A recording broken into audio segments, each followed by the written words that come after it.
তো বস, আমি এই সবেমাত্র পরীক্ষা দিয়ে এলাম, বাংলা পরীক্ষা। আমাদের বাংলা পরীক্ষার যে কোশ্চেনগুলো পড়েছে, চিত্রকলা চলচ্চিত্র বাদ দিয়ে যে কোশ্চেনগুলো পড়েছে, যেগুলো পড়ে যায়নি ভাই সেইগুলোই পড়েছে। মানে যেগুলোকে গুরুত্ব দিইনি সেইগুলোই পড়েছে ভাই আমাদের।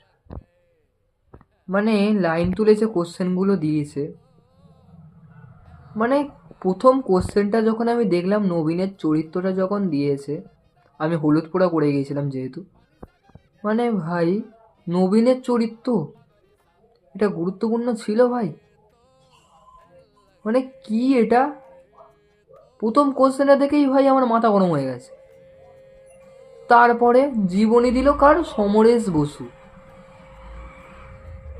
মানে সমরেশ বসুর জীবনী, আমি সত্যি কথা বলতে সমরেশ বসুটা পড়ে যায়নি, আর কেউ এইটা সাজেশনও দেয়নি যে সমরেশ বসুটা পড়তে পারে। ব্যাস, বাংলা পরীক্ষা এইখানে আমার মাথায় হাত পড়ে গেল। তোমাদের কেমন কি গেছে একটু